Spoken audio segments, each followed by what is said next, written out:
నమస్తే అండి. నేను మీ Jyothi Pantangi. Welcome to my channel. అందరూ బాగున్నారా? నేను చాలా చాలా బాగున్నాను. మన ఈ వీడియో వచ్చేసి మేమైతే సమ్మక్క సారలమ్మ దగ్గరికి వెళ్ళాలని అయితే బయలుదేరినాం అనమాట. మేడారము అయితే అది వరంగల్ మించే మనం వెళ్ళాలి కాబట్టి మేము అయితే వరంగల్కి వెళ్ళి 1000 స్తంభాల గుడి చూసుకొని అక్కడి నుంచి వెళ్దాం అనుకున్నాం అనమాట. ఇంకా అందుకనే ముందు వరంగల్ రాగానే టెంపుల్కి అయితే వచ్చినాము. 1000 స్తంభాల గుడికి అయితే వచ్చినాం అనమాట. చిన్నప్పుడు పుస్తకాలలో చదువుకోవడమే కానీ డైరెక్ట్ చూడడం వల్ల ఆనందమే వేరు. ఒకవేళ మీరు ఎవరైనా చూడకపోయి ఉంటే మీ పిల్లల్ని తీసుకుపోయి చూపించండి. ఎందుకంటే ముందు ముందు ఈ ఆనవాళ్ళు ఉండకపోవచ్చు. శిల్పకళ అయితే చాలా బాగుంది. ఇంకా మన గుడి కూడా ముందు 1000 స్తంభాలది మండపం ఉంటుంది కదా, అది కూడా పూర్తిగా లేనట్టు అనిపించింది. ఎందుకంటే మనం స్టార్టింగ్ ఎట్లుందో చూడలేదు కదా, ఫోటోలకి దీనికి కొంచెం తేడా అనిపించింది నాకు. అయినా పర్లేదు, దగ్గర నుండి చూడడం వల్ల మంచిగా అనిపించింది. లోపల శివాలయం ఉంది, రుద్రేశ్వర ఆలయము. రుద్రదేవుడు ప్రతిష్ఠించిండు, కాకతీయ రుద్రదేవుడు ఉంటాడు కదా, ఆయన ప్రతిష్ఠించడం వల్ల రుద్రేశ్వరుడు అని పేరు వచ్చిందంట. ఈ శివలింగాలు కూడా మన హైటు చాలా బాగుంటాయి ఇక్కడ, ఈ కాకతీయులు ప్రతిష్ఠించిన శివలింగాలు. ఇంకా నంది దగ్గరికి వస్తే నంది విగ్రహం కూడా మనకి వర్షం సినిమాలో చూపిస్తారు కదా, అది కాదనమాట, కొత్తది ప్రతిష్ఠించారు ఇక్కడ. అప్పుడేమో అందులో చూసినప్పుడు కొంచెం తల భాగం విరిగినట్టు అనిపిస్తుంది కదా, అందుకని కొత్త నంది విగ్రహం ప్రతిష్ఠించి దాని చుట్టూ గ్రిల్స్ ఏర్పాటు చేసిరనమాట. ఇంకా మనందరికీ తెలుసు కాకతీయుల శైలి అంటే నంది అనేది శివాలయంలో చాలా స్పెషల్ అనమాట, నంది విగ్రహాలే. ఎందుకంటే ఆ వంటి నిండా గంటలు, అలంకరణ చాలా బాగుంటుంది. నా దగ్గర నుంచి చూడడం వల్ల చాలా మంచిగా అనిపించింది అనమాట. ఇంకా ఇక్కడ చూసుకొని తర్వాత మేము భద్రకాళి అమ్మవారి టెంపుల్కి వెళ్ళినాం.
అక్కడ 1000 స్తంభాల గుడి చూసుకొని కొంచెం ముందుకు రాగానే భద్రకాళి అమ్మవారి టెంపుల్ ఉంది.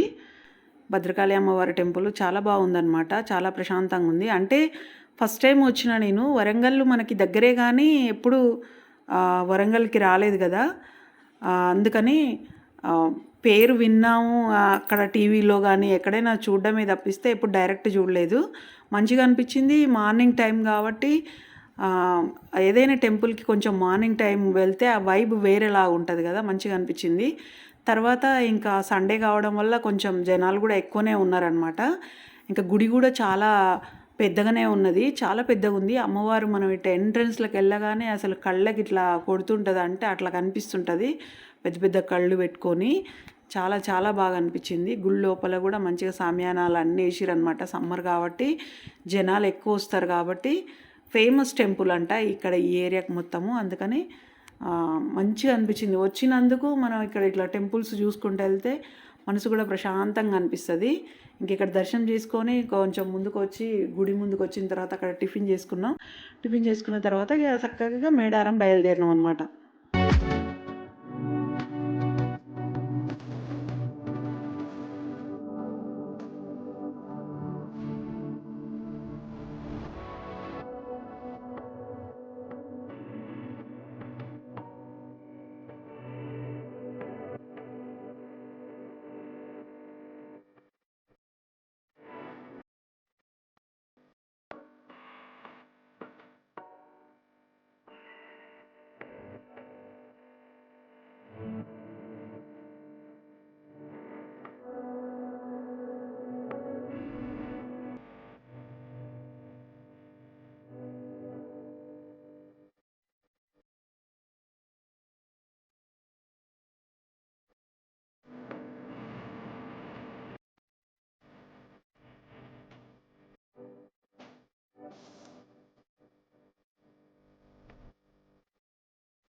మేడారం అయితే వచ్చినాము. రాగానే జంపన్న వాగు. ఈ జంపన్న వాగు చూడండి, దారిలోనే జంపన్న వాగు ఉంటుంది. అసలు ఒక్క చుక్క వాటర్ కూడా లేదు. కొన్ని మోటార్ ద్వారా మాత్రం కొన్ని పైపులతోటి నీళ్ళు అయితే పెట్టిరు, నల్లాలు ఇచ్చిరనమాట. ఈ వాగు మధ్యలో నుంచే మనకి డ్యామ్ లాగా, చిన్న డ్యామ్ లాగా కట్టి దారి అయితే వేసిరనమాట, రోడ్డు. ఇంకా ఇక్కడికి వచ్చి మేము కూడా వాటర్ అయితే లేదు కానీ ఆ వచ్చే నల్లాల దగ్గరనే కాలు చేతులు కడుక్కొని అక్కడి నుంచి అయితే మళ్ళీ గద్దెల దగ్గరికి అయితే బయలుదేరినాం అనమాట.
ఇంకా అమ్మవార్ల దగ్గరికి అయితే వచ్చినాము. రాగానే బంగారం అంటే బెల్లం తీసుకున్నాం అనమాట.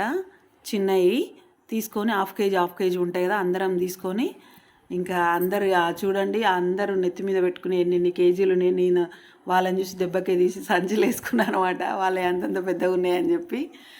ఇంకా గుడి అయితే చాలా మంచిగా అనిపించింది. అసలు జాతర లేనప్పుడు కూడా ఇంతమంది ఉండరని నేను అనుకున్నా, కానీ ఎంతమంది అంటే ఆదివారం రోజు జాతరలాగానే ఉంది. సేమ్ మామూలు జాతర జాగ్రత్త ఎట్లా ఉంటుందో అట్లా అనిపించింది అనమాట.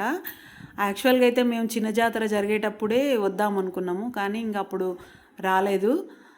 పెద్ద జాతర అప్పుడు అంటే అంత రష్లో ఇంకా మనం వచ్చి ఇంత దూరం ప్రయాణం చేసి ఓపిక్గా ఇక్కడ దర్శనాలు చేసుకోలేమని చెప్పేసి చిన్న జాతర కన్నా వద్దామంటే అప్పుడు వీలు పడలేదు. అందుకని ఇప్పుడు అనుకోకుండా సడన్గా ప్రయాణం అయితే అయినాము.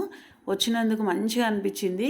అయినా సరే సండే కావడం వల్ల మొక్కులు తీర్చుకునే వాళ్ళు, ఆ జాతరలప్పుడు రాలేని వాళ్ళు, వీలు కుదరని వాళ్ళందరూ ఉంటారు కదా, వాళ్ళందరూ వచ్చిర్రు. ఇంకా మనకు అమ్మవారి దగ్గరికి పోవడానికే అసలు ఎంత మందురు చూడండి, అసలు కనిపించని కూడా కనిపిస్తలేదు అమ్మవారు. అక్కడ మన బంగారం అంటే మన బెల్లం కింద పెట్టగానే మాయమైపోతుంది.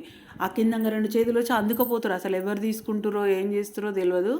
మాకు ఎమ్మటే మనది మనం తీసుకోవాలి ప్రసాదానికి అని తెలియదు. ఫస్ట్ టైం పోయినాం కదా, మేము ఇంకా ప్రసాదం ఎట్లా అని ఆలోచిస్తుంటే పక్కన ఎవరన్నా పెడితే తీసుకోరని చెప్పారు వేరే వాళ్ళు. అందుకనే కింది కొంగి వేరే వాళ్ళు పెట్టింది కొంచెమే అక్కడే తినడానికి చిన్న బెల్లం ముక్క తీసుకొచ్చుకున్నాం అనమాట. ఎందుకు అంత రష్ పోతారో నాకు అక్కడికి పోయిన తర్వాత అర్థమైంది. అసలు అక్కడికి పోగానే ఒక ఏందో అక్కడ అమ్మవార్లు నిజంగానే మనని అక్కడ పిలుస్తున్నట్టు మంచిగా అసలు అంత మంచి వైబ్ అనిపించింది అనమాట. నాకైతే అనిపించింది అట్లా. మరి పోయే వాళ్ళందరికీ కూడా అట్లా అనిపిస్తున్నాయి కదా, అక్కడ మొక్కులు అవన్నీ ఉంటాయి. ఇంకా వీడియో ఇంతేనండి. ఈ వీడియో కనుక మీకు నచ్చినట్టయితే లైక్ చేయండి, షేర్ చేయండి, నా ఛానల్ అయితే సబ్స్క్రైబ్ చేసుకోండి. Thank you for watching.